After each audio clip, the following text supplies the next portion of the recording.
the Mets, meet the Mets. Step right up and greet the Mets. Bring your kiddies, bring your wife. Guaranteed to have the time of your life, because the Mets are really socking the ball, knocking those home runs over the wall. East side, west side, everybody's coming down to meet the METS Mets of New York town. Oh, the butcher and the baker and the people on the streets, where do they go? To meet the Mets! Oh, they're hollering and cheering.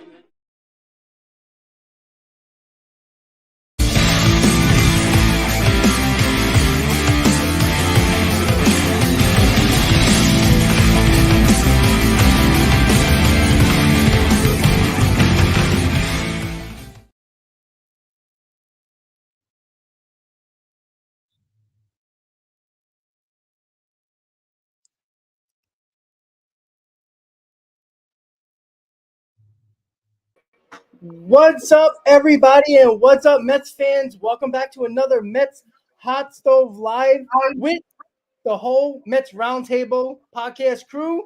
Hopefully, everybody is doing good tonight. We got the whole crew here, the whole roundtable here tonight to talk all of the Mets news and rumors going on. And of course, we are going to start with saying what up to everybody. Chris, Nelson, Hayden, how you doing? Nice to be back with you.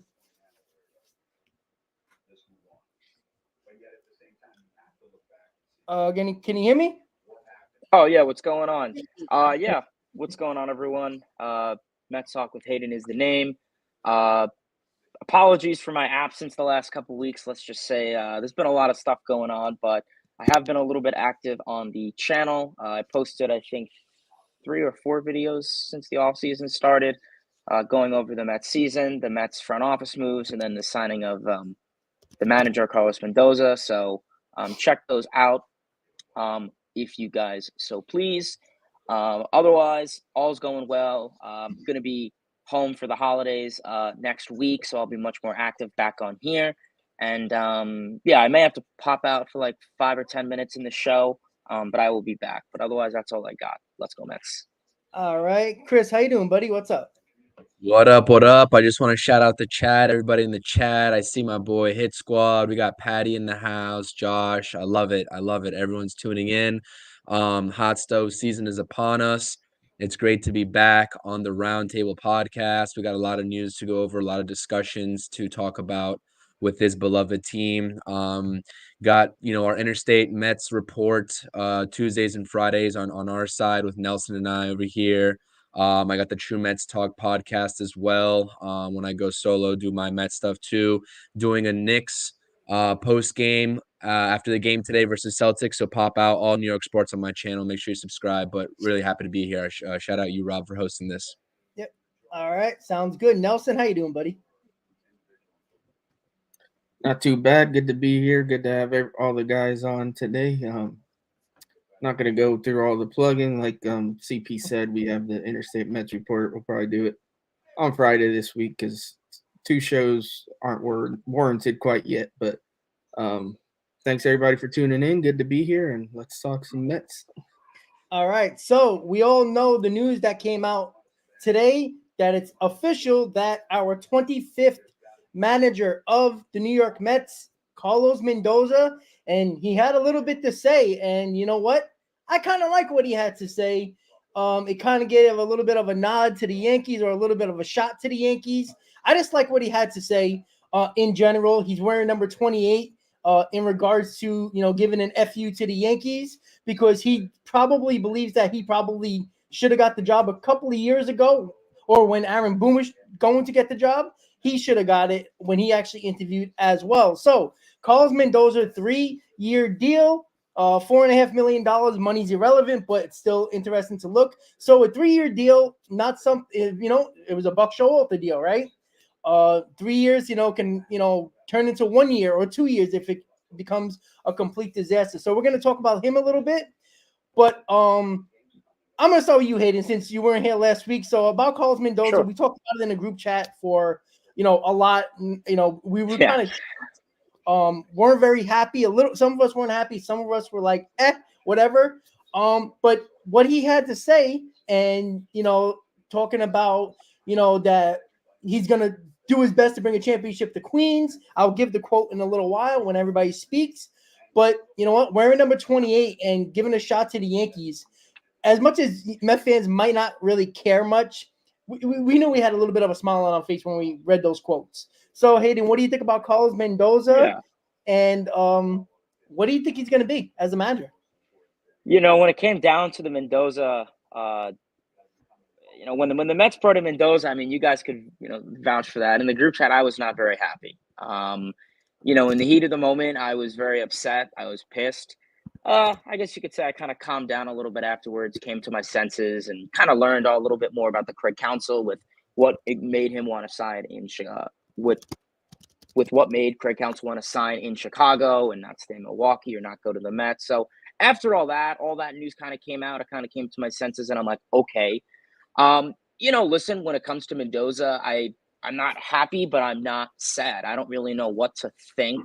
The Mets have had dozens of managers over the last 5-6 years, so I don't want to have the attitude of, oh, it's just another guy on the list, but hopefully this is the long-term guy to have.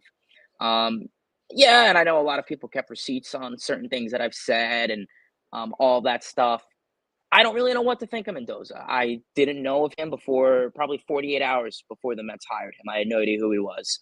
Listen, every great experienced Hall of Fame manager was a rookie at some point. It's kind of hard because it's like some people say the baseball manager isn't what it quite used to be today. And then I kind of agree with that, but then I kind of disagree with that. I think it's, you could also, look at the last two championships, Bruce Bochy and Dusty Baker, but you also could, make the argument, the analytics and, they kind of get told what to do. But yeah, Mendoza, I mean, I've heard some positive things about him. I mean, coaching wise, he's experienced. He's a little bit on the younger side compared to, some of the other guys that are out there or Buck. But I guess we're going to have to see what he does. I mean, his press conference tomorrow is really going to be big.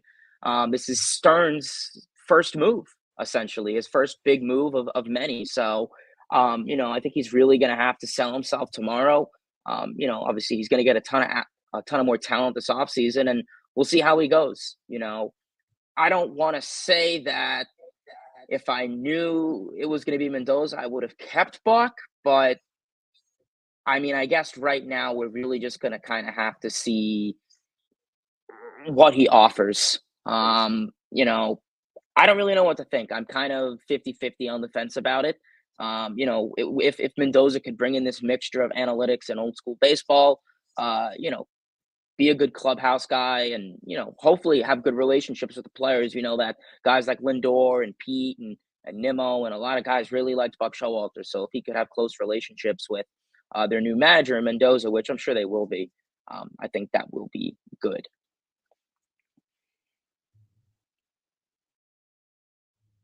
I think you're on mute. I'm usually never on mute, but yeah, sorry. I try to, quiet myself for a little bit since a lot of people haven't seen Hayden in a while, so I just wanted to shut my mouth. So Hayden's right? Obviously, and Hayden will be back with us in a few minutes. He had to do something really quick, but yeah, Hayden's right? We don't know, right? But he said it, and I think most of us, even the people that had that emotional first reaction, was like, damn, Carlos Mendoza. But every great manager was a first-time manager. You have to give somebody a chance every now and then. And yes, and unfortunately has to be the 25th manager in Mets history, but it is what it is.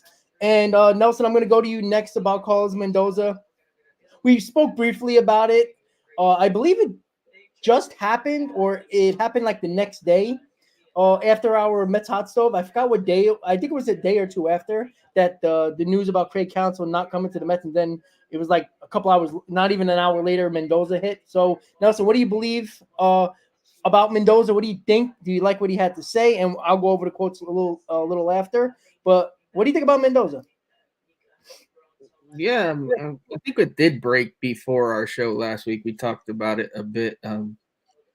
I'm good with it. I'm happy to have someone on board that seems to um, know the city, knows the analytical side of things. He seems to be, from what I've heard, he willing to push back on players if they're getting on a line. So he's not just going to be, I don't know, catering to the clubhouse. So I like that about it. I like that he's bilingual. The quotes, the legitimate quotes that came out today, I'm good with. That whole Yankee quote Yeah. was a joke by Ben Yole, I believe was his name. A Mhm. lot of people took that one seriously, but um, yeah, I mean, I've got no issues. I want to see what he has to say tomorrow. Granted, we Yep. hear a lot of companies speak at these interviews, so it's not like anything mind blowing should break. But still, I want to hear what he has to say. See how he handles the media, how he handles the questions, because that's important with a manager. You got to be able to handle the media in New York. If you let the media run over you, it's not a good thing. But that shouldn't be an issue. He's used to the New York media. I mean, granted, usually not. They're not usually talking to the bench coach, but Aaron Boone got thrown out enough times that he had to do a few interviews, so he knows his way around. So I'm not too worried. So yeah, man, I'm happy. I'm good. Glad to get things rolling. Be even happier when moves start getting made. But all good Yep. on mine. Sounds good. Sounds good. Chris, so what do you got on Mendoza? Yeah, like I said, I think the news did break before our last roundtable podcast. And I told everyone that this move was made by David Stearns before the actual Craig Counsell signing went official. Like it happened before. So you don't sign a guy that you're not heavily invested in and have done your heavy due diligence in that quickly. If anything, if David Stearns didn't want Carlos Mendoza, and this is just sort of a so-so hiring because the job search was dwindling in terms of the managerial availability. That's certainly not the case here. So I'm just telling everybody that you need to trust David Stearns in the processes. I'm not going to write him off just because he's a first-year manager, and I'm certainly not going to write him off just because we've had failures in first-year managers of Luis Rojas and Mickey Callaway. That's just not what I'm going to do. Everybody can fan their own way, but that's not what I'm going to do. But yeah, I'm excited. You've heard high praises around the league.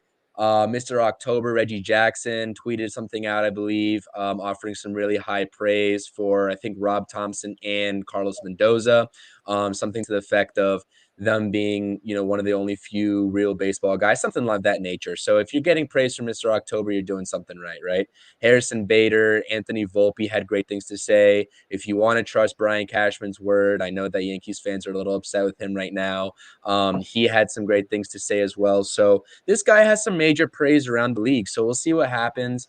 There's a lot of other things here that go into effect. And now to the flip side of that, I'm not sitting here and getting ready to crown him the manager of the future, right? We still got to see some consistency, and we'll see that as soon as he, takes the diamond with the squad. But like, you got to give him a chance at the very minimum. But yeah, no, I think I saw someone in the chat here say after what they heard Jose Offerman say about him, I'm Yeah. not sure.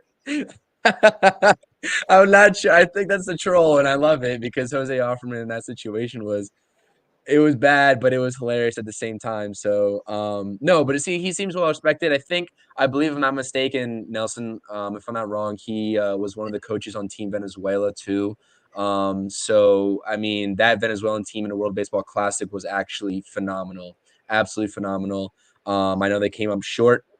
I believe the U.S. beat them, if I'm not mistaken. But yeah, that team was absolutely phenomenal. So there's a lot of positives to build off of with this hiring. And like I said, my last thing here before I just end my Carlos Mendoza spiel is like the fact that Craig Counsell never wanted to be in New York. So if you're still hung up on Craig Counsell, just know he never wanted to be here, and he was using the Mets to drive up the price. And David Stearns knew that too. He was very open. You could see the smiles that he was giving in his press conference. He knew that. He knew that this was never going to materialize. And so he had his plan B, and I don't even think it was a plan B. I think it was plan A from all along, ready in Carlos Mendoza. So trust the process and trust in your new president of baseball operations. That's what I got. Yeah, I tend to agree. Like give a first time manager a chance. He seems like a guy that's all in. He wanted to be here. Craig Counsell did not want to be here. And I think the early signs of him not wanting to be here is when, if Stearns knew that Craig Counsell wanted to be here, I think the hiring would have happened a few days after the World Series, not, a little bit over a week after the World Series.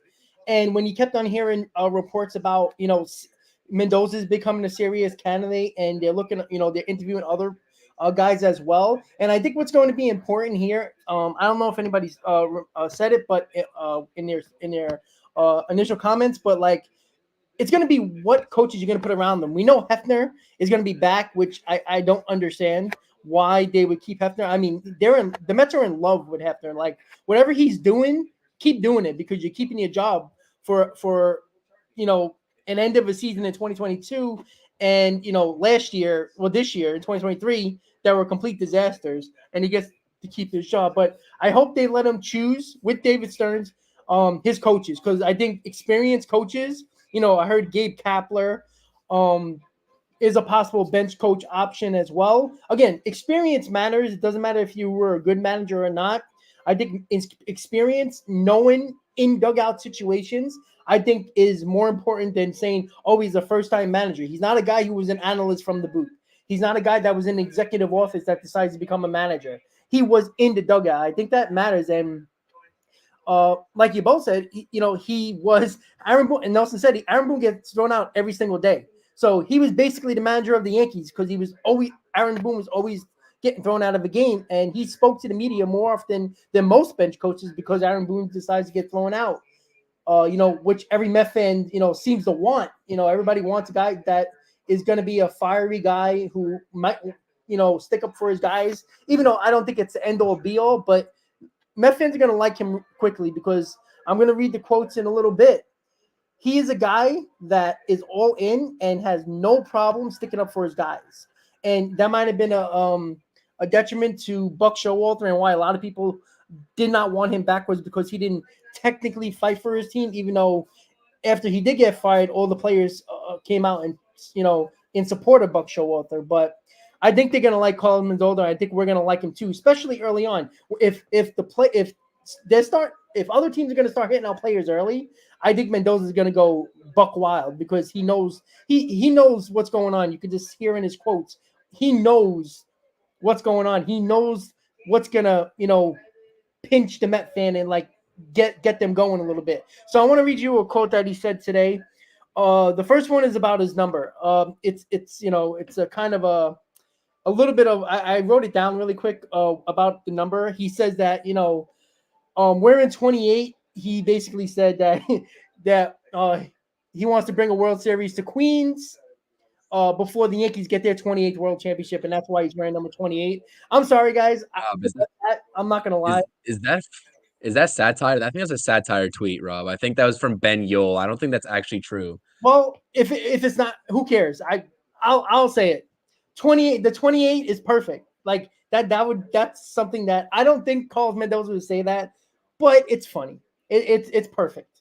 It's perfect to me. Like he should just say it tomorrow in his press conference, just to piss off the Yankee fans, because I truly believe that he actually got the opportunity to coach manage the Yankees if they actually cared about him, because they didn't, because they never gave him the opportunity. And then the other quote, which is official quote, I want Mets fans to know that I will pour every ounce of energy into this job, and we share a common goal of bringing a championship to Queens. I'm proud to represent Venezuela and the Mets, and I'm grateful Steve, Alex, and David gave me this wonderful opportunity. So that's the actual quote from Carlos Mendoza when he officially signed with the Mets. So that's enough about Carlos Mendoza. We'll hear more about him tomorrow. He'll probably get a couple of tough questions. Probably like what can you tell Met fans being a first-time manager? And maybe he'll spew the same type of quotes. But we'll see. We'll see how that goes. But I do like the fact that he's an all-in type of guy. And being bilingual is very important. And being from Venezuela, don't think that's not a situation where Stearns is looking at a guy like Alvarez. And I know you're not pinpointing one particular player, but that's a guy that the Mets need to be a star. Like you need, if you need one of the prospects to be a star that came up last year, it's got to be Francisco Alvarez, because I think we're counting on him a lot going forward. And I don't think that's just a coincidence that they hired a guy from Venezuela. And, obviously Navarez was signed to help along Alvarez in the farm system as well during spring training. So I think there's a little bit of a connection there. So the other news, and when Hayden comes back, we'll get his thoughts as well. The other news was Otani. And the Bob Nightingale nonsense and that he spewed out there. He didn't even write it on his Twitter account. That's how much I don't even think he believes what he said, because when he wants to let people know, he just doesn't write it in USA Today. He puts it on Twitter. I scroll through his Twitter. He never said what he put in a USA Today article that nobody reads unless somebody just retweets it, or puts the actual quotes in their tweet.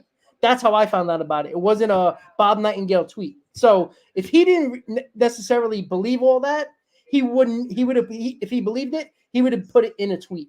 So I don't believe it one bit. And what I'm talking about is, he says that there's basically a 0% chance that Otani's coming to the Mets. Know that there's not much of a chance of landing Otani, so they're going to pivot to Yamamoto.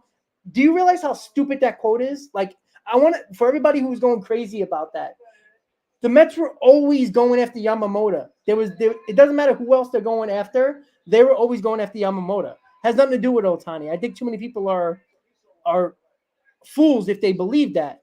I'm sorry, the richest owner in baseball is not going to try to not get Otani. I was like, he might not get him. I agree with you guys. I agree with people there. But what he said is absolutely idiotic, because another report came out today that he's intrigued by the Atlanta Braves. So if he's not coming to the East Coast and doesn't care about the East Coast, why is he intrigued with any team from the East Coast, right? Yeah, the Braves are in, obviously you'd be intrigued. They're a high-powered offense, absolutely. But they didn't sign their basically, their guys that came up through their system in Freeman and Swanson. They didn't even want to give them that extra money. I think they're going to give, even if Otani does take less to go, say, to the Braves, he's going to take $150 million less. I find that hard to believe. And the Players Union would never allow that, just so everybody knows about that. So, Chris, I'm going to talk to you about this first. I think it's absolute bullshit. I think that, and then a report on Baseball Night in New York as well, before I get your thoughts. John Morosi said that Otani does not care about geographic as much as people think. Yes, he prefers the West Coast. But you know what? There's a lot of players that prefer the West Coast. But if there's an East Coast team come running with that nice little check, you could think about coming on the East Coast. You can live in the winter anywhere you want. You want to live in the West Coast, live in the winter time. In the summertime, you can come to the East Coast. So, Chris, what do you think about that Nightingale article? And what do you think about Otani actually coming to the East Coast, even if it's not the Mets? Yeah, we're hearing a lot of reports now. It's basically get clicks, right? It's get click season for these reporters. Otani is the biggest name. There's so much speculation around him, not only what kind of contract he's going to sign, but his injury and how that's going to relate to his contract, and also his geographic preference, like you just said. I've been hearing conflicting reports as well across all channels, not only Nightingale, not only Morosi, but other people are speculating about the Giants, and they're going to drive his price up. Morosi said that the Dodgers are probably the most likely to sign Otani, given their position. They've been saying that Otani doesn't really care about geography, but he wants a competent organization to go to, so that's why they put in the Braves. Funny enough, just joking around on one of our Interstate Mets Reports videos, live streams that we did a couple months ago, I said, wouldn't it be the perfect crap storm if Otani went to the Braves? Like, it just doesn't make too much sense to me. One, because they're not an organization that spends high dollar values anyway, and they also need to sort of get their pitching staff in order. And so I don't really think they're going to prioritize that big bat, because let's face it, their offense, minus maybe a couple guys down at the bottom, they don't really need it. So I'm not really entertaining an Otani to the Braves situation. Now, the fact of the matter is that the Mets are going to be in on anybody that they want to be in. I said this all the time, and just given who this owner is and Steve Cohen, the Mets are going to be in on anybody who they want. It's just a matter of if Otani wants to be here in the Queens. At this point, I don't really know, and I hate speculating. I don't think it's worth to be honest. I don't think it's worth any of our times as fans to sort of speculate on Otani when this team has a lot more holes to fill than just that DH spot, because we know Otani is not going to be pitching in 2024. This rotation needs a lot of help. So, Otani would be great. He would kill two birds in one stone in 2025 and beyond. Two birds and one with one stone. Okay, I did say that right. He would do that in 2025 and beyond, but in 2024, that's not going to happen. So I'm looking at those other guys, the other rumors, like, who's going to fill out this rotation, who's going to be playing third base. Obviously, we still need a DH as well, so that'd be great to have Otani. But you talk about the cap space. We're already at, I think, $238 million of cap space rolling over into 2024, if I'm not mistaken, give or take on Spotrac. But I don't know where he fits into that. You still have an Alonso extension looming. So all this is going to drive that sort of decision from this front office. There's a lot of variables that play here. And that one variable of Otani wanting to be on the East versus West Coast is something that is not the only factor for the New York Mets. So I would love Otani in Queens. He's going to be the biggest fish in the pond in free agency. But let's face it, us as Mets fans and the Mets front office and David Stearns can't think too quickly, or they can't think too long about Otani, because this offseason moves quick. The hot stove moves quick, and they got to make a lot of moves this offseason, I should say. So, it's bogus reports. It's Mets for clicks. What's new? It's New York market. That's what I. Yeah, absolutely. It's funny because, like, even if the Nightingale article quotes are somewhat true, that actually proves that the Mets are actually serious about Ohtani, even if he doesn't want to come here. They're clearly serious about it, if you want to believe the Nightingale quotes. But yeah, I tend to agree. Like, we have a lot of work to do other than Ohtani. It's not like the Mets are missing that one piece, that one bat, that one arm, and that's the guy that they need. It's not the case. Like, yeah, you can get Ohtani. It might help the lineup, but what are we going to win a lot of games 7-6? Lose the games a lot of 7-6? We have a lot of work to do. So, Nelson, what do you think about Bob Nightingale's quote? I keep on almost saying tweet, but quote on USA Today. And what do you really think about Ohtani on the East Coast, not specifically just the Mets? Before I get into it, a little bit of breaking news. Gunnar Henderson and Corbin Carroll were named Rookies of the Year. Kodai Senga finished second, so just throw that out there. As far as the Nightingale stuff, listen, I saw a tweet earlier from it's a Marlins fan. His name's Jas Chisholm. He basically said, similar to what Chris said, this is the clickbait part of the offseason where any thoughts that pop into a reporter's head get shared. While it's fun, unfortunately, we won't get any real news for almost 2 weeks, so around Thanksgiving, which is entirely true. Like, reporters are just looking for something to write about. They know the Mets get clicks, so it's just, let's throw the Mets name into a report, even if the Mets have nothing to do with anything that's going on. We even saw it with the council stuff today in his presser. Like, we moved on. The Mets didn't hire him. No reason to keep bringing up the Mets, yet the Mets keep getting brought up. Yeah, it's annoying. It keeps happening. It is what it is. We're gonna kind of have to learn to let some of these reports go in one ear and out the other, because, to be honest, most of it's BS. I don't think anybody really knows what's happening right now. As far as Ohtani, I think it would be smart of him and his representatives, whoever, I don't know who his agent is. I know it's not Boris, but to say that he's open to go anywhere, because why would you limit yourself to offers from West Coast teams? So even if you have no plans to go to the East Coast, it'd be stupid to say that publicly, because then you're shutting off half your market. Like, that's just dumb. Do I see him go into the Braves, as somebody said? I don't see them spending that kind of money. I've never seen them spend quite that kind of money, so I really hope it doesn't happen. That's what too, because that would suck. As far as the Mets, who knows? I honestly, like Chris said, I think we have bigger fish to fry. I think, if anything, Yamamoto is probably the main target right now. That's not to say we probably don't make a phone call and figure it out and We know Cohen. Listen, if Cohen has proven anything, is when he decides he wants something, he'll go out and get it. Like for the longest time, the offseason that Scherzer signed, all you heard was he won't go to New York. He won't go to New York. All of a sudden, out of the blue, Cohen meets with the guy and he's a Met. Like the Correa thing, I know that didn't work out, but we didn't hear about any of that.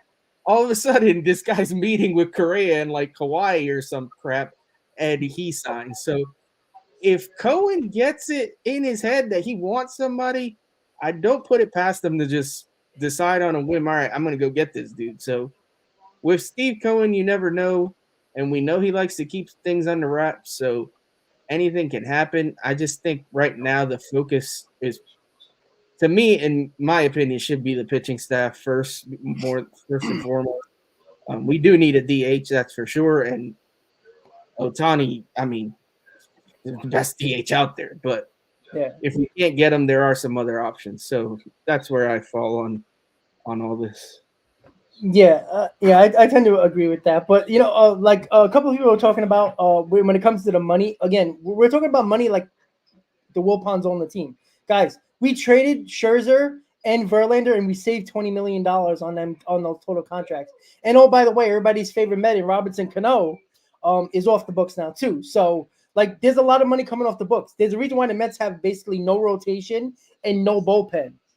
There's a lot of money in those little deals that those deals that basically came off the books, the Escobars, the Cannons, those are 10, 11, $12 million contracts that are coming off the books. McCann's still getting paid, but a lot of money's coming off the books in 2025 as well. After the 2024 season, let's be honest, Pete Alonso's contract is coming off the books until further notice.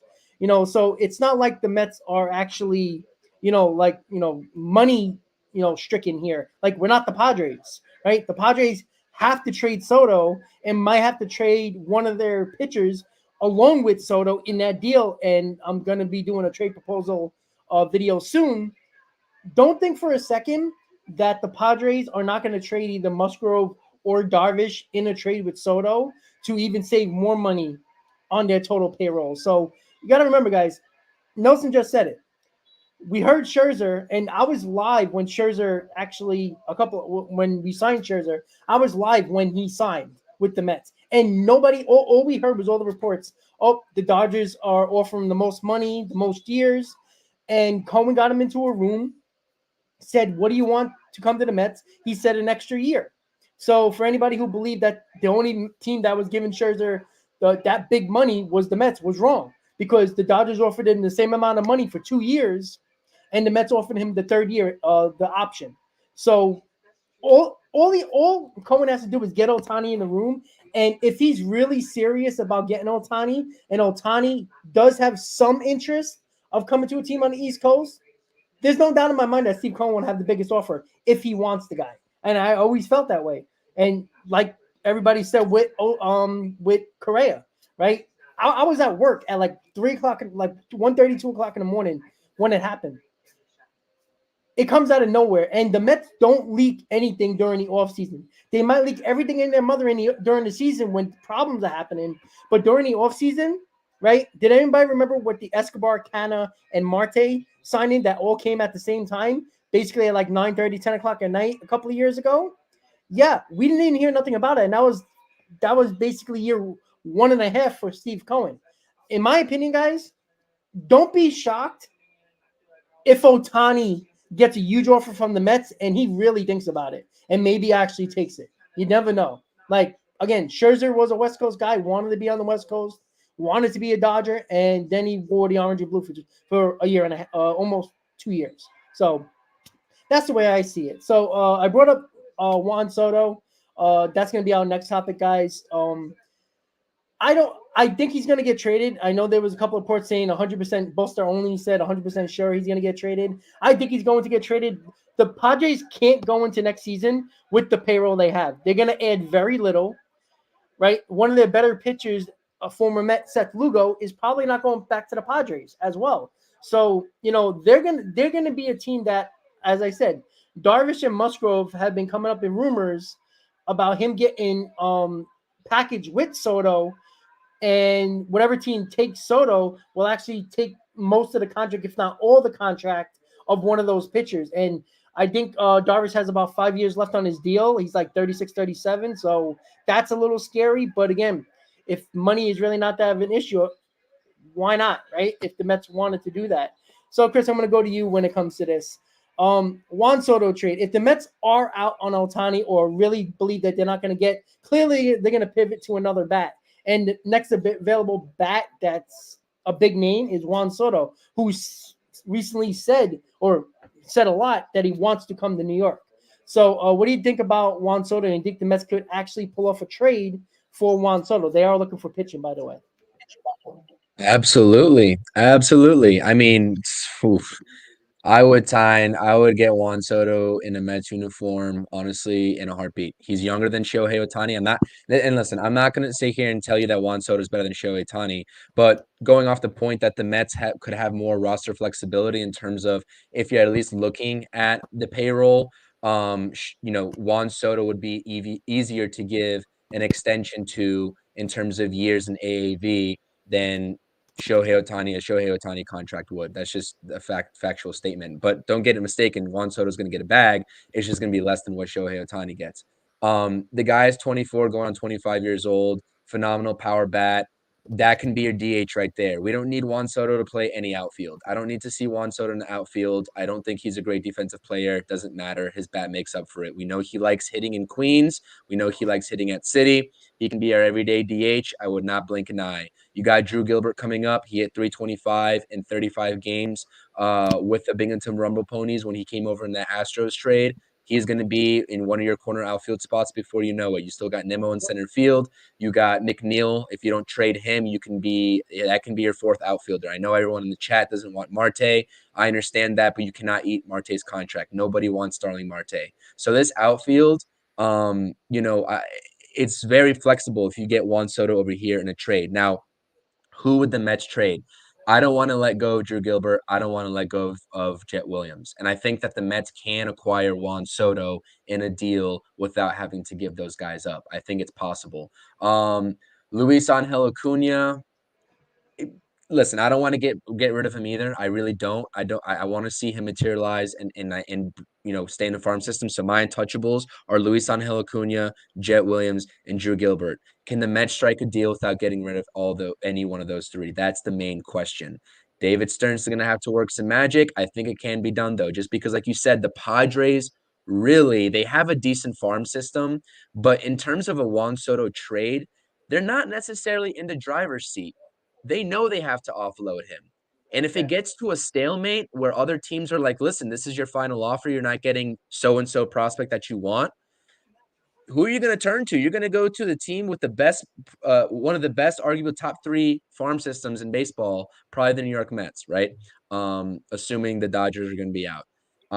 But yeah, that's what I'm saying. The Padres don't have much leverage, and that's what's advantageous for the Mets. But on the flip side of things, we are still the New York Mets. People do like ruffling Steve Cohen's feathers. It's a known fact, and that does go into a factor too. So that's how I go about the Juan Soto trade. But in terms of actually wanting him on this team, 100%. I'm never going to pass up Juan Soto, phenom, generational talent. Already has that World Series experience, being a World Series winner.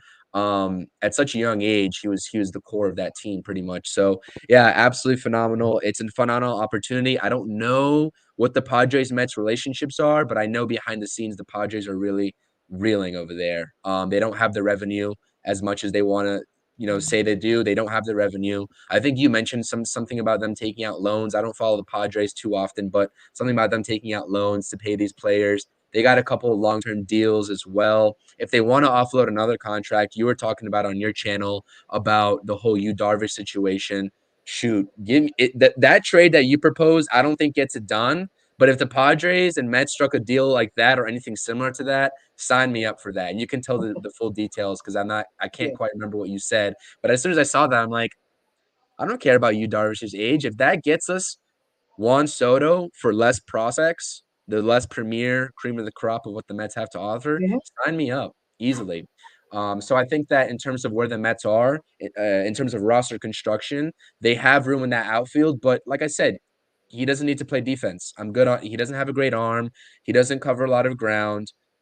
Put him in DH and forget about Ohtani. Let's move to the pitching if Ohtani signs elsewhere. That's your plan B, 100%.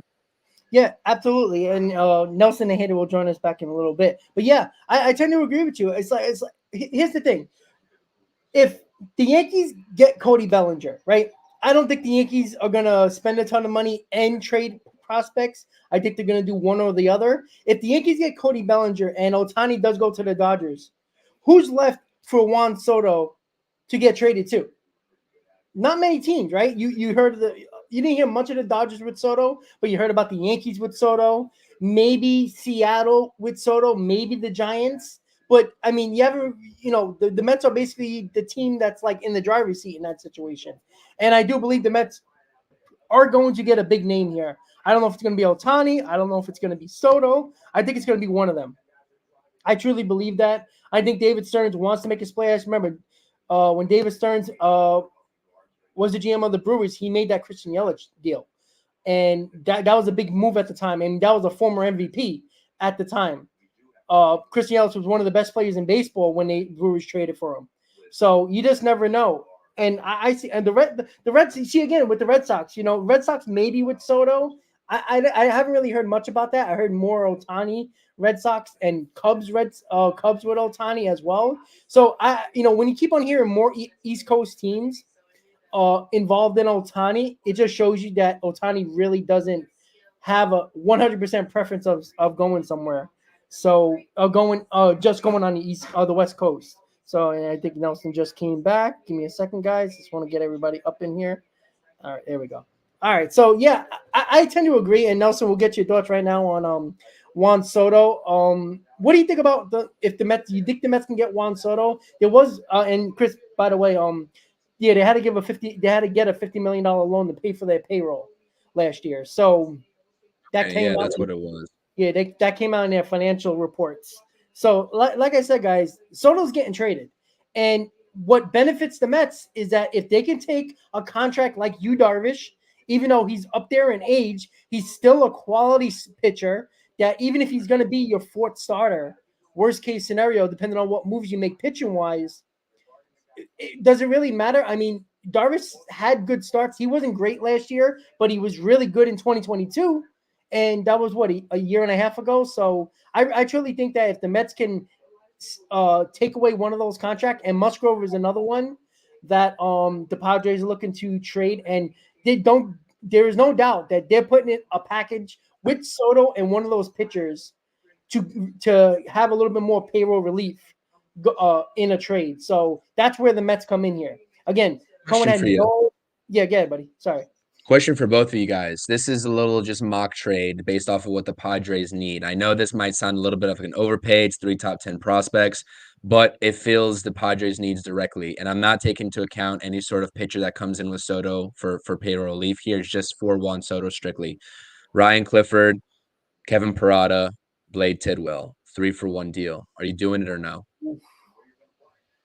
Get Nelson. I don't think the Padres ever take that deal. You don't think so? No, it's not even.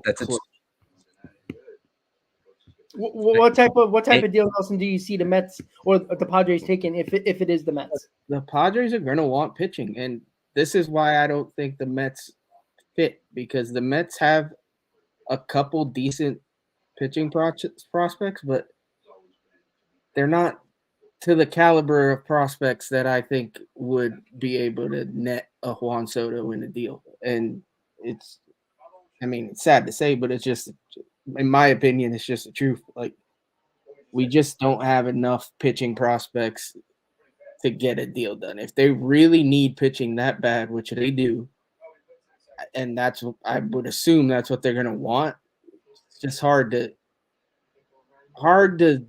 make that deal happen. And a guy like Parada, yeah, he's high in our system, but he had a down year last year. At this point, you're selling him kind of low, to be honest. And I don't know that teams won't want him that bad. Clifford, again, he had a bad end to the season last year. Tidwell looks like he could be good, but I just don't think that's nearly enough. I think another team could easily top that package. My preference obviously would be to sign him as a free agent next year. I'd rather not give up prospect capital. But I mean, obviously, if they're going to trade him and there's other teams that are willing to trade for him, then we're kind of in a tough spot because you would assume whoever he gets traded to is going to have the one up on signing him to a deal. I don't know. I just don't see it fitting. Stearns has publicly stated he kind of doesn't really want to trade prospect. Like, I feel like trades are still going to happen. I don't see trades happening where we're trading like a big chunk of our capital that we've already brought in. Like, I don't think Stearns wants to get rid of that many guys already. I think he's going to try to keep the deals a little smaller. Maybe if he can get McNeil to another team and pick up some extra pieces there, then maybe something can work out. But I don't know. I feel like smaller deals are going to happen. I do think he's going to be involved in the trade market, but I think he's going to try to hang on to as many of his top prospects as he possibly can. Yeah, and Hayden, we'll get to you in a second about the topic we were talking about. You see, the thing that I'm curious, like, you keep on hearing about the Yankees. The Yankees do have a couple of good pitching prospects, but again, if I don't believe that Soto is going to sign an extension, like maybe if he does come to New York, he'll work on an extension there. But again, Boris is his agent, and I don't think he would be very stupid to take, because I don't think a team's gonna give.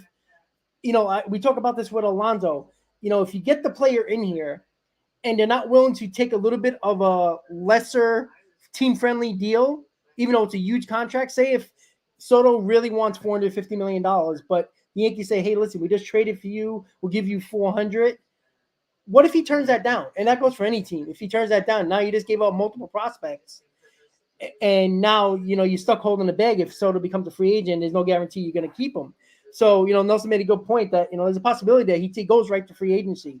And the team that trades for him or is about to trade for him is going to want that clarity. Hey, listen, are you going to sit down with us and actually really talk extension? Because then that trade's not going to happen unless there's a team that's willing to give up those prospects. And I don't think any team is going to be willing to give up multiple pitching prospects or multiple top prospects and not have that almost guarantee of saying, hey, listen, sit down with us for 5 days and let's see if we can come up with an extension. But what team is not going to look for a little bit of a discount knowing that, they're trying to get an extension, because they're not going to pay every single premium penny to do that? I don't think so. So that's why I think it's going to be a little hard for the Padres to get exactly what they want if they're trading Juan Soto as just himself. That's why I think they would take. I know they need pitching, but I do think they actually would take the best package, knowing that it's going to be hard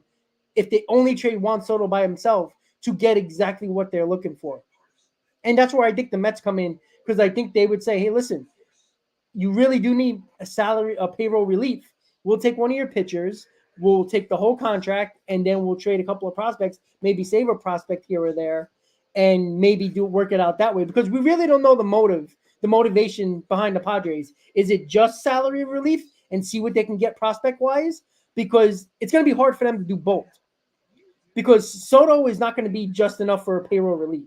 So, Hayden, what do you think about Juan Soto trade, as we were just talking about that, when it comes to the Mets possibly traded for him? We know they don't have the greatest pitching prospects, but, when it comes to what the Padres' motivation is for trading Juan Soto, it's mostly about financial relief. So what do you think?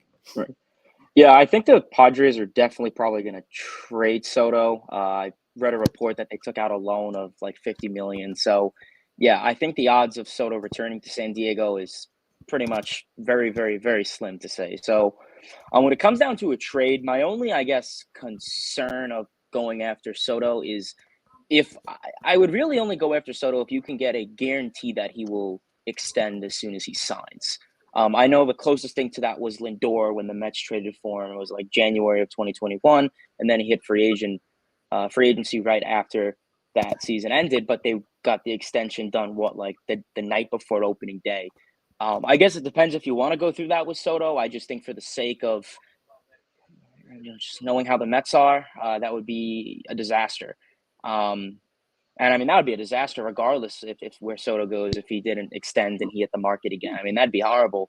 I'd have no problem, what you give up. I mean, yeah, I think a big, you're going to have to give up. I mean, you're talking, your Cliffords and Gilberts and, you're talking, the prospects that we, got this past trade deadline and, in the past that we've drafted. And, that's fine. I think that's a big reason why the Mets did what they did at this past trade deadline for the future. It's to set them up to be able to build trades, to be able to trade guys. Because, you look at the Mets farm system really before this deadline, you had a couple names out there, Alvarez, Vientos, Beatty, and then it was, you go down the list and it's a bunch of mid guys. Where now that's not really the case. I mean, you have and if you want to consider the four baby Mets still prospects, you really have like a solid 7, 8, 9, 10 talented, really talented. Where last year at this time it was like 4, and then it was Jalen Palmer and bums that no one cares about. So yeah, I would definitely go after Soto. Only if, like I said, if you can get the guarantee that he would extend as soon as he signs. Yeah, I mean, I think Soto would be a great piece. Very talented ball player. I don't really need to explain why. Everyone knows what he's good at. And yeah, I mean, I think regardless, even if you don't go after Soto, I think the Mets are gonna either probably make one blockbuster massive trade, and if they don't do that, I think they'll make a lot of smaller, lower tier trades, maybe for starting pitching, some bullpen moves, kind of low risk type arms, I would say. Yeah, and with the Juan Soto trade or possible trade, I don't think it's going to happen until later in the offseason. It might even happen like late in December. And the only reason why I say that is because there's free agents out there. Like everybody's talking about the Yankees and Soto. Well, if they sign Bellinger, are they really going to trade multiple top prospects and pay Juan Soto? I doubt they're going to do that. So I think Soto, the Padres are going to have to wait a little while to see what teams really do need it. You might get a desperate team that say, listen, if the Mets find a way to screw up their offseason and they don't land Yamamoto and Ohtani doesn't come here, you don't think the Mets are going to do everything they can to get Juan Soto? And there's your desperate team. And you might say, oh, why do Mets need to be desperate? Well, they need to. They need to get a big name here, right? You can't, talk the talk and not walk the walk when you have a man like Steve Cohen as your owner. And everybody who's talking about the Mets prospects, David Stearns has no feeling or no emotion towards these guys. He didn't draft them. He didn't trade for them. So we don't know what prospects he likes. He might not like Luis Acuna. He might not like Drew Gilbert. He might like Clifford and Alex Ramirez more, or might like Drew Gilbert and or like Clifford and not like Drew Gilbert. We don't know, right? For all we know, and how new guys love to like come in and make their own presence in the farm system, and when it comes to draft picks and draft situations. So he might not like a lot of these prospects, or he might think, come from another organization, what teams around the league actually think and like when it comes to our prospects. So, that's why an outside presence here with David Stearns gives a little bit more of an understanding about what other organizations think of the Mets prospects going forward. Chris, you were going to say something? In relation to Juan Soto, this is not directly about Juan Soto, but we're talking about Plan A, Plan B, Plan C here, right? You're talking about Plan A with Ohtani. Plan B is your Soto. Plan C, just in strictly terms, this is not the sexy move. This is not the big move that you're talking about, Rob, if you're the Mets, but this is a move that you can fill and solidify the outfield. Have we mentioned Jung-Hoo Lee's name one time in the course of whenever we've been doing the Roundtable podcast? I know Yuki in the chat just brought it up. I know he's a big Jung-Hoo Lee fan. I just looked at his KBO numbers. I understand he's coming off the ankle injury. He only played 86 games. The seasons before then, was a very durable player. Hasn't hit below 300 in any season of his KBO career. Absolutely. He doesn't give you that pop that in terms of home run numbers that Juan Soto will. And I'm not saying that, this is going to be the Mets' cheap way out of not trading for Soto, not signing him in free agency. But what do you guys think about Jung-Hoo Lee for an outfielder spot, especially if you do want to move on from a Jeff McNeil type player and you won't have his services in outfield anymore? Yeah, guys, say what you got to say. If anybody wants to chime in. Guys. I guess Okay. Yeah. I wouldn't be opposed to it. I don't know. I don't know what his market's going to be. I have no idea. I haven't heard anything about how much he's looking for. Just for whatever reason, to me, he doesn't seem like the greatest fit for the Mets. Maybe it's because he's more of a center fielder, and I mean, you could move McNeil. It's not like he's stuck in center field, but when I think of Lee, I haven't really. To me, it doesn't. I don't know. It just doesn't seem like the perfect fit. But I mean, I'd be happy with it if that was the case. If they're pivoting. I honestly do see a world where we don't get any big names. Like maybe Yamamoto aside. Like I think Yamamoto we were very heavy on, but as far as bats, I see a world where we are very quiet in that market and just roll with most of the kids and maybe hopefully sign like Teoscar Hernandez or Jorge Soler to be the DH and kind of leave it at that. Like if I see us pivoting somewhere, I see it more that than signing any other big free agents and making like a huge trade for a big star bat. Like I honestly just feel like pitching is going to be the primary focus for this team. Stearns has kind of said it. I think while bats would be nice, and I'm not saying that the lineup is perfect, I just think we have so many different options in the minors, plus kids that we haven't really given a – I mean, yeah, obviously judging from what we saw from Beatty, Vientos, not the greatest last year, but I don't think that – I mean, Stearns has basically said he's not ready to give up on Beatty. He's going to give him an opportunity. Mauricio's going to get an opportunity. So if you're giving these guys chances, you don't have that many available spots. So Alvarez is obviously going to be here. So outside of trading someone like McNeil and opening up a spot there, finding somebody to take Marte, that seems like an impossibility. I don't know anyone that would take that contract. With the money, which we've done in the past, we've done it with Cano. So it's not like that's unheard of, but Steve's not afraid of eating money. But I don't know, I do see a world where we just focus mainly on pitching, and that just doesn't come.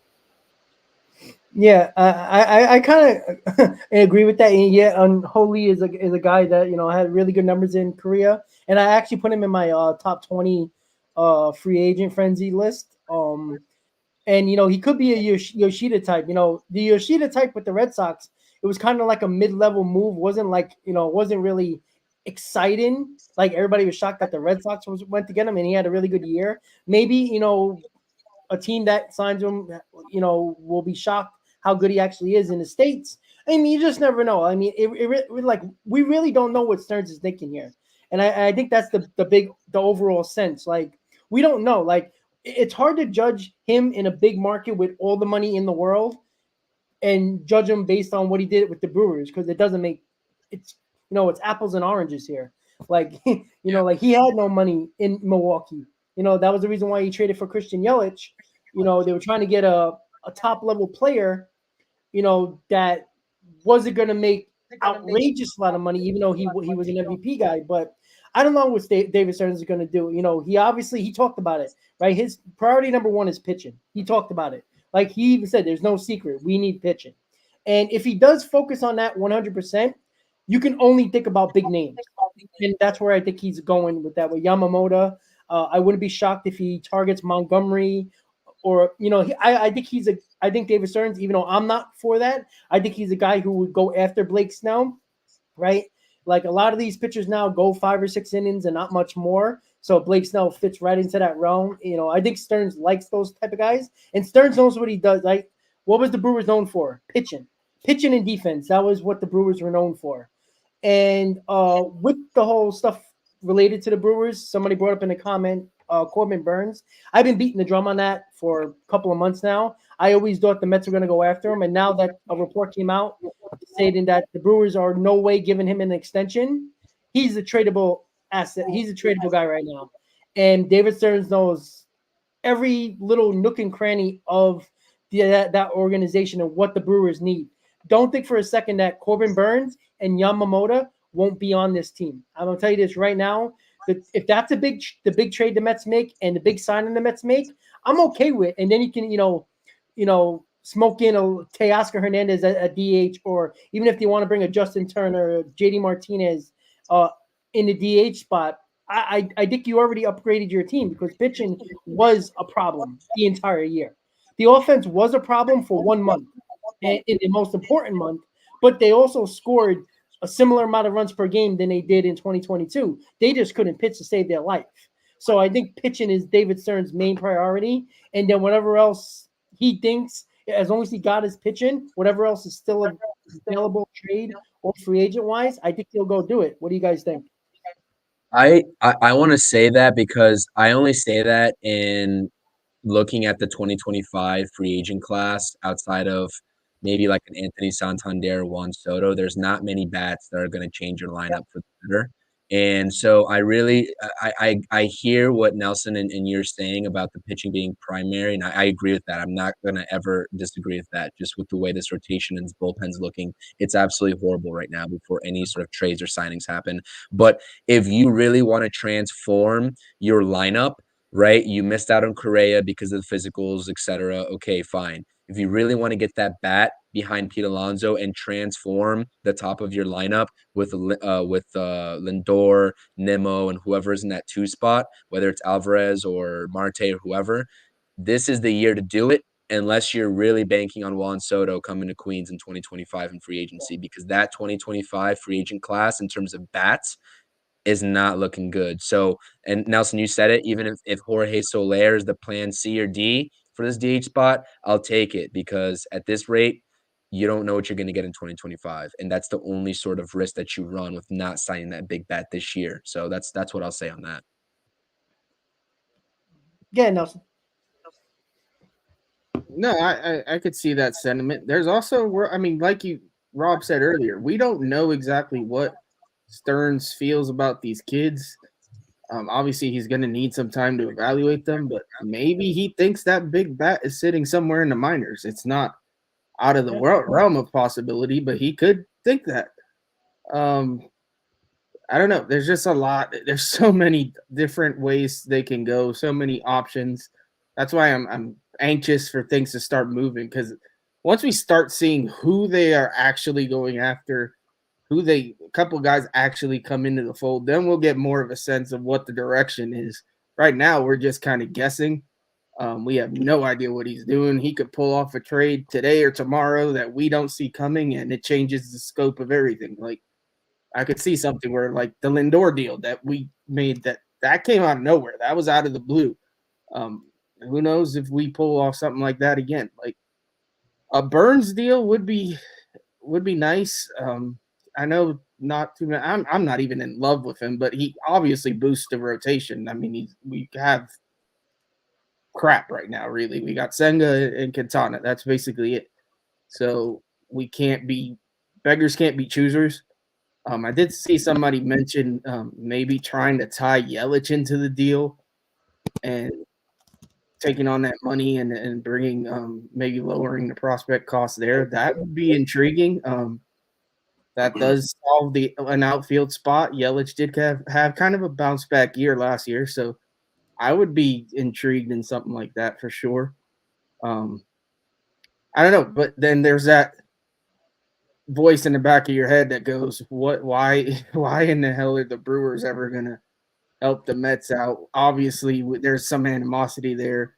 Their owner isn't the biggest fan of the Mets to begin with. That's been proven in the past. He wouldn't even let us, we've been trying to hire Stearns for 3 years. He wouldn't let us even interview the guy. and wouldn't let him out of his contract. So we'll see where it goes. Like I said, the possibilities are endless. I really hope we're not sitting here in a couple months and going, wow, we didn't get anybody. I don't see that being the case, but that would certainly suck. But we'll see what happens. Yeah, and I agree with you when it comes to the owner of the Brewers not really happy, but again, they actually gave us Jeremiah Jackson for Mark Canha. So, and Jackson was an actual really good arm for the Mets in their farm system when he came over. So, I think that any organization that is not a fan of another team and doesn't, if that team gives the best offer, you'll be stupid not to do it. And that goes for any team. Like if you're holding a grudge for another against another team and you're not taking the best offer to actually help your organization, you're doing a terrible job. Like you don't deserve, sell the team. Like, I thought that for years with the Wilpons and not really going back to the Wilpons, but like I think the Wilpons did that for years. They had grudges with certain teams and they would never do business with them, even if it benefited them. I feel like in this situation, I think because David Stearns actually has a good relationship with that organization, I do believe that. And then, he brought, his assistant over, Eduardo Benzuela, that was a longtime Brewers executive as well.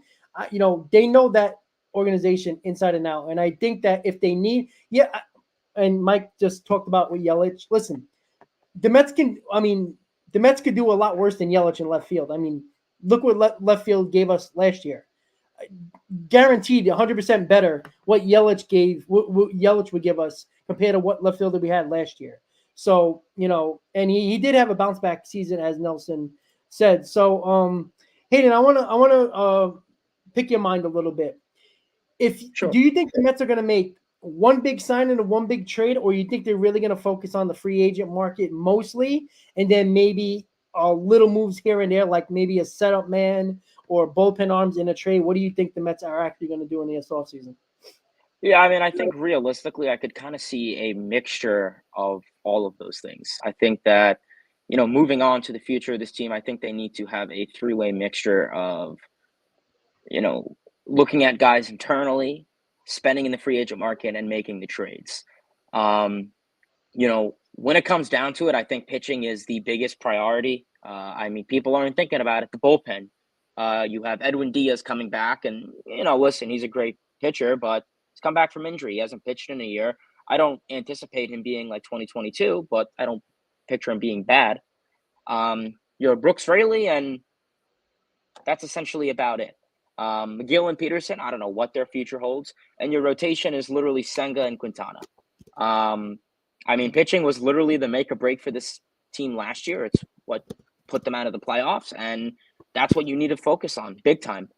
Whether they sign pitchers from free agency, whether they make a trade. I mean, I would have no problem if the Mets went out and made this Burns-like trade. Like we said, it's always the trades that, kind of least expect us. I'd be a little bit hesitant on, trusting internal arms, whether it's through the minor leagues or something like that, just because I don't, if you're kind of in that win now mentality, I guess you really can't bank on a Mike Vassell or someone to be fully 100% ready and committed in April. I mean, who knows? Maybe spring training will shut me up, but that's a possibility. But yeah, right now I think pitching is your main priority. If I'm David Stearns, if I'm this Mets front office, that is what I am investing majority of this offseason in. Offense, some bats would be nice. I know you guys were speaking about Jung Hoo Lee. Heard of him a couple hours ago. I heard the name for the first time. Don't know much about him. I know he's not a crazy power hitter. But, if he could be a nice table setter, he's a great leadoff OBP guy. I mean, maybe that's what you can get. Think about it. Yoshida's a great example. He wasn't really well known. And I mean, he had a pretty good season in the second half, started off slow, but really boosted up in the second half. So I think for the Mets, I think really the only positions that are of question, in my opinion, are the DH spot and third base. DH spot, yeah. I mean, you can go through an internal guy, go out and, get a Soler, go out and get a nice bat. I mean, the Mets have been looking for a DH for 3-4 years, and they've had the DH in the NL for the past 2, and hasn't even served the Mets any purpose. Well, it served so many teams' purpose. So get your guy. I still think third base is still to be determined. Not saying I don't trust Beatty. I get it. Not everyone's going to, play elite their first year. That's fine. But just as a backup, because, you have to, when it comes to the situation, you have to be prepared to have a backup. And I don't want that backup to be a Luis Guillorme or, a mid player. I don't, can't have that. So I still think third base. I mean, if you have an option, if you have an opportunity where you could get a good deal for a third baseman, whoever that is, I wouldn't be against looking into it. Doesn't mean Beatty's done or any stuff like that. But right now I would say the main priority is pitching. Fix that rotation, fix that bullpen. You literally need to build a rotation. You need 3 out of 5 pitchers in a rotation and essentially a whole new bullpen in the span of, the winter. So if Stearns can pull that off and, put an actual confident pitching staff, not a bunch of McGills and Petersons and Jose Budos and mid guys, can't have that. Otherwise, we'll be sitting here in May saying, when's football season? So, right now, I think they'll definitely make some trades. Like I said, there's a reason they acted at the deadline. They were setting up for the future. And we know Cohen and a lot of people said that. We didn't like what they did at the deadline. Maybe you did, maybe you didn't. But I think, honestly, it serves a purpose, and that purpose is for this offseason, for when they can actually make trades. They don't get Ohtani. If they don't get Soto, okay. But I would much rather the Mets invest in starting pitching if that's going to be the case. Whether it's a Corbin Burns, Mitch Keller. Mitch Keller's another arm. I know, Pirates look pretty decent this season, but, Bob Nutting is not the best owner, so I could easily see them, poverty franchise. But, yeah, at the end of the day, pitching. You need pitching or else, let's just say, Cohen's year 4 isn't going to be looking too great. What, nobody's excited about the arbitration-eligible Vogelback as DH? Come on. That's no fun. But all right, guys, we're gonna give our final thoughts, and with your final thoughts, I want to guys ask one question.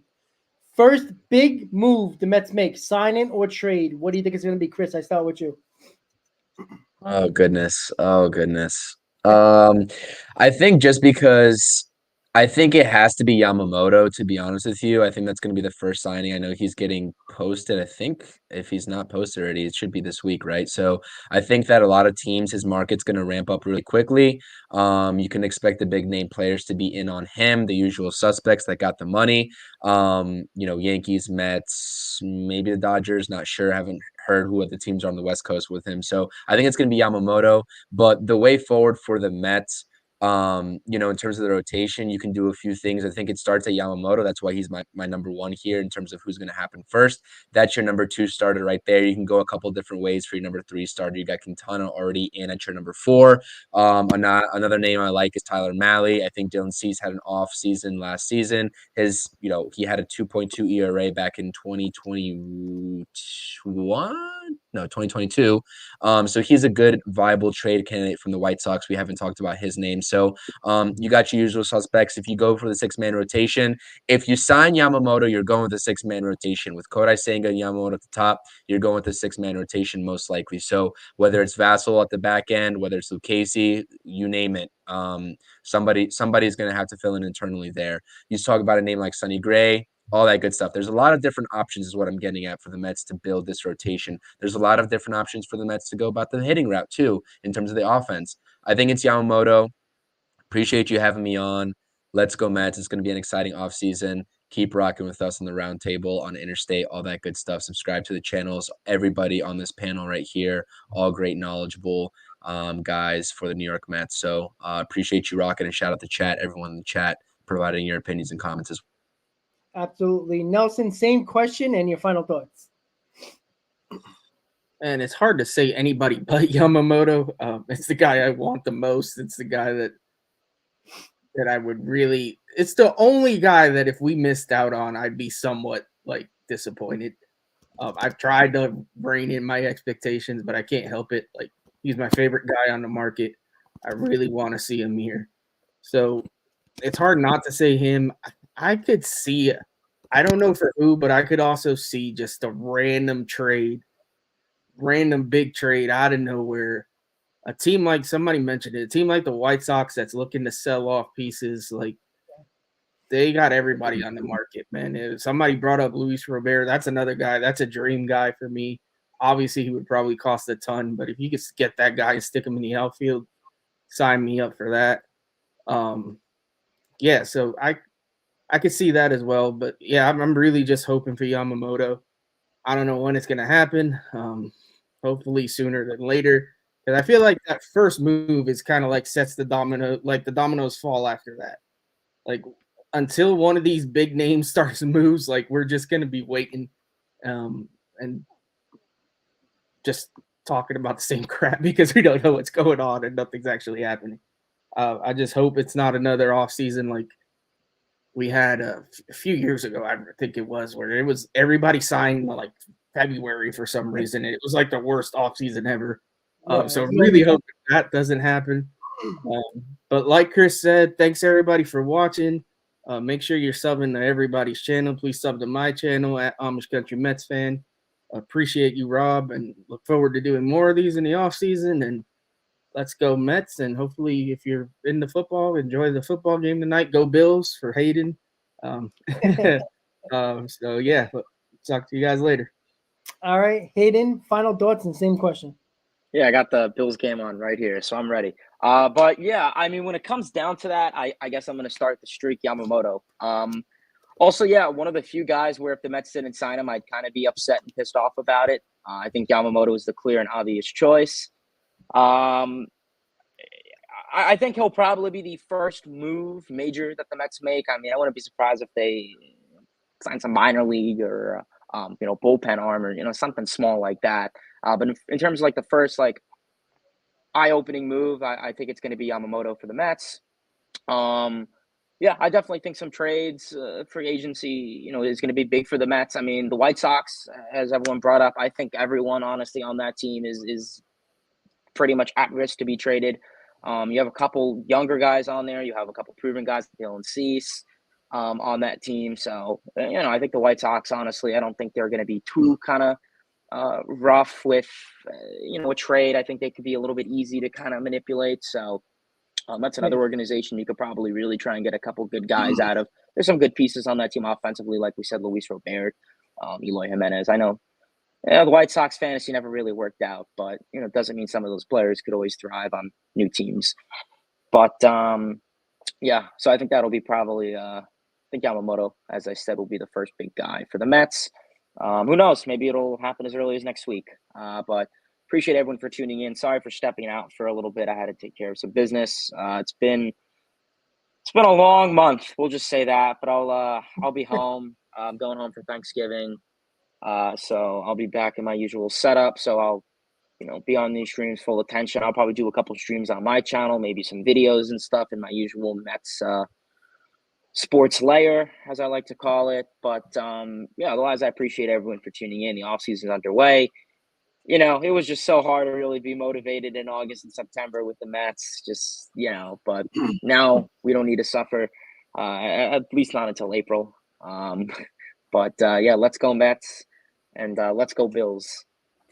All right. Yeah. And by the way, guys, with the bullpen, we spoke a little bit about it. Penn Murphy, who the Mets got off of waivers, had 2 really good seasons in a row. He's definitely going to be an arm the Mets are going to go into the season with. I think his ERA was around 2.5 last year, and it has been a really good pitch. He pitched in Seattle, if I'm not mistaken. So he's a guy that we're going to look at too in the bullpen going forward. So Yamamoto seems like the guy that you think the Mets are going to probably make that move, and Yamamoto is going to come off the board. He got 45 days once posted to sign with a team, and we know he probably will. So once again, guys, thanks everybody for tuning in to the Mets Hot Stove special edition Mets Roundtable podcast. Thank everybody on the crew to hanging out with us tonight. Enjoy the football game if you care. Of course, Hayden does. So with that said, guys, everybody have a great night. As always, Met fans, let's go Mets. See you next time, guys. Guys, have a great night. Mets.